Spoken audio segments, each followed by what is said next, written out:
Ladies and gentlemen, welcome back. We are here once again. It is now officially post Memorial Day, and that just means our time together is growing shorter. Makes me very sad. You know, I never look at myself before we do this, and I always have like a weird piece of hair sticking out. And it's like one of the things I'm looking forward to the most about um, the quarantine ending is that I need to get to my barber like ASAP. I thought the quarantine beard would be a good idea.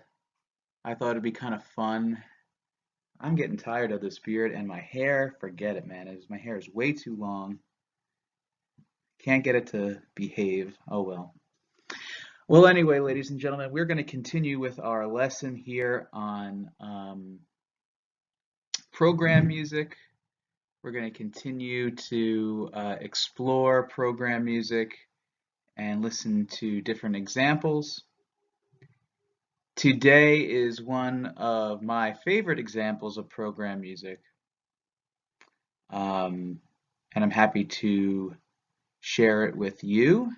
Okay, as you can see, there's the Sorcerer's Apprentice by the great French composer Paul Dukas, who lived from 1865 to 1935. Let's talk a little bit about who Paul Dukas was. Okay. Paul Dukas was a French composer, as I just said. He studied piano, harmony, and composition at the famous Conservatoire Paris, the Paris Conservatory. And he later became a teacher, a professor at the Paris Conservatory of Orchestration. Meaning what his job was is that he was responsible for teaching how you decide what lines of music go into which instruments, right? So as a composer, you might come up with a general sketch of your melodies and harmonies and things like that. And then in orchestration, what you do is you assign those parts to different instruments. What is going to sound best? Now, you may already have an idea of that while you're writing the music, and that's fine. But even then, you're orchestrating on the fly, right? You may know, like, hey, I want to have the oboe do this here, right? So, but already in your mind, you're orchestrating. You're knowing, okay, I want the oboe to play that. That's orchestration.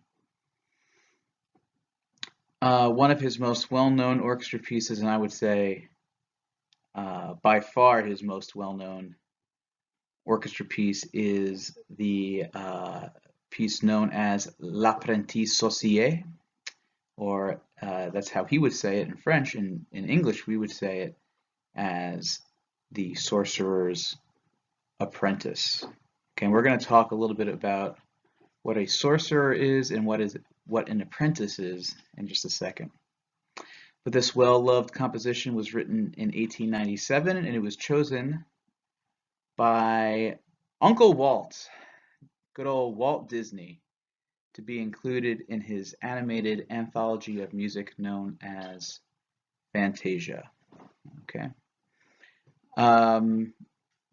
So what is a sorcerer? Well, you may know that a sorcerer is a like a wizard, right? I was going to say magician, but a magician kind of implies that he's doing like sleight of hand tricks, right? But implicit in the word sorcerer is that it's like actually real magic, right?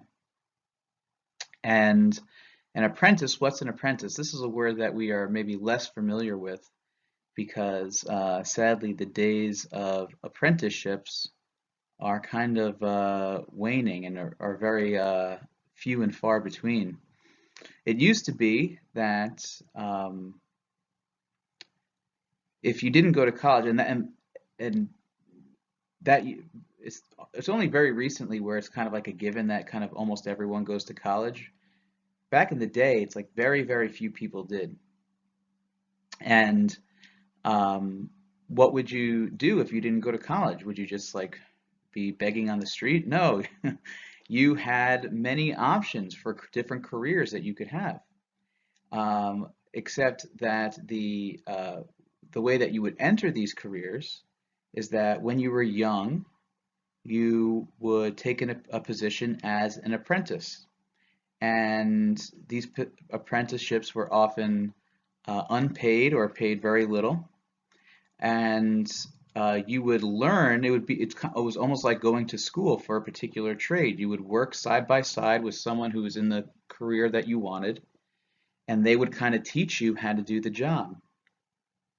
And then eventually you would become a master at your craft, and you would either work for someone, or maybe even break off on your own and start your own business doing a particular trade. So this used to be far more common among far more trades. Today, the apprenticeship model still kind of exists in things like carpentry and electricians and plumbers and things like that.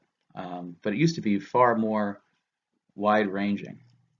Okay, so this piece of program music is about a young boy who is apprenticing to learn how to be a like dark wizard.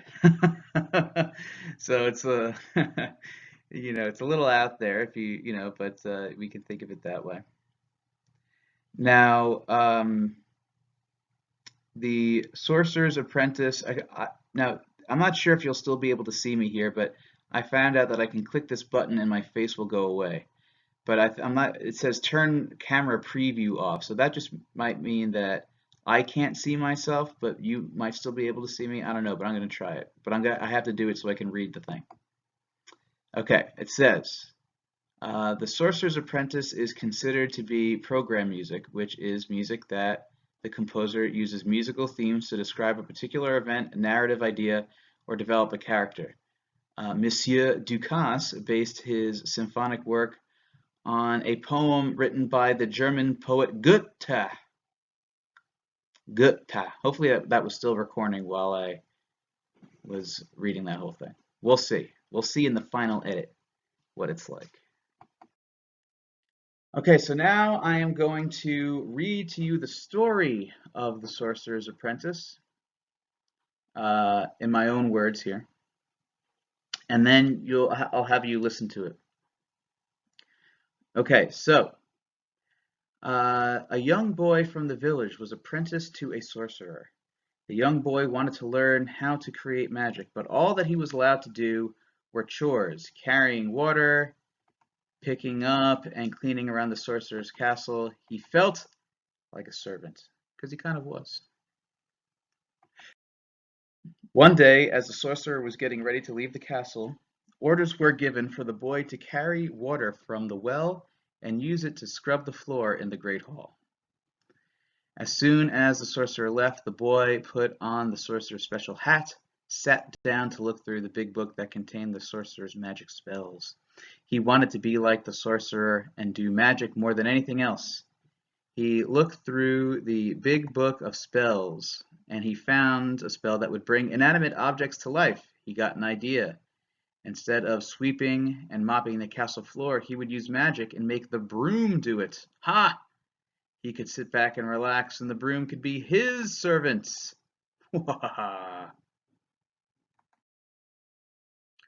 The boy practiced the magic words. Then he said them over the broom. At first, nothing happened. Then the broom suddenly moved. The broom sprouted arms. The boy quickly showed the broom how to pick up a bucket. The broom followed the young apprentice to the well, where the boy demonstrated how to fill the bucket with water. The broom was to fill the large tub in the great hall with water so that it could be used to wash the floor. The broom carried the bucket to the well, filled it with water, and carried it back to the tub in the castle. The tub was filled with water. The broom continued to carry more water from the well. Soon the tub was overflowing. The boy ordered the broom to stop, but the broom continued on. Then, remembering that he had used a magic spell on the broom, the boy frantically tried to find the special words that would make it stop. But the broom kept on going. Grabbing an axe, the boy chopped the broom into small pieces. Very pleased with himself for finding a solution to this problem, the boy sat back in the sorcerer's chair and soon fell asleep. The small pieces of the broom began to move. As the broom grew, arms sprouted, and these new brooms began carrying buckets to the well to be filled.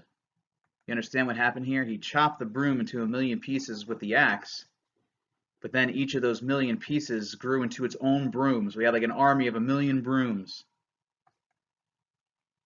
Where was I? Soon there was an entire army of brooms with buckets in hand, marching to the well, filling buckets with water, marching back to the castle, and filling the now overflowing tub with even more water.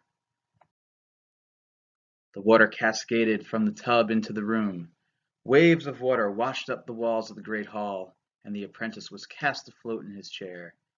As he tumbled into the water, the boy woke up and could not believe his eyes. More brooms than he could ever imagine were hard at work, carrying water from the well and splashing it into the room that was now filled with water. The apprentice was powerless to stop them. Just then the sorcerer returned. He lifted his arms and in a loud voice spoke the necessary words to return all to its original order. He was angry at the boy. The apprentice knelt and begged for forgiveness, but the sorcerer pointed to the door, indicating that the boy could not be trusted, that he must leave, and that he would not be given the opportunity to learn magic.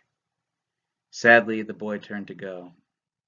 As the boy left, the sorcerer changed his mind and gave his young apprentice a spank instead. The end! All right. So there you have it, the story of the Sorcerer's Apprentice. Ladies and gentlemen,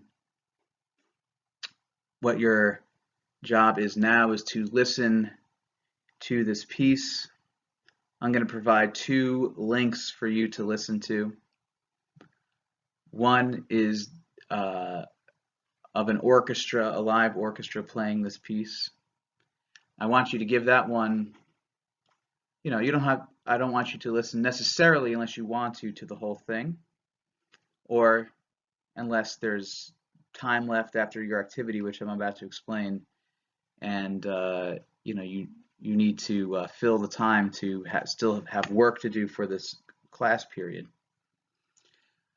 But the one that I want you to especially listen to is the animated one from the movie Fantasia itself, where the Sorcerer's Apprentice is played by a very famous actor, a very famous thespian known as Mr. Mickey Mouse.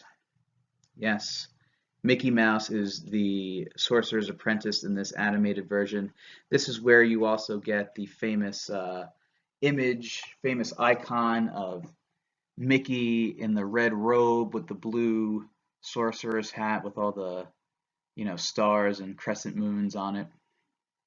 And so I want you to watch this version. Don't be alarmed when you start watching it. For some reason, the version that's on YouTube of this is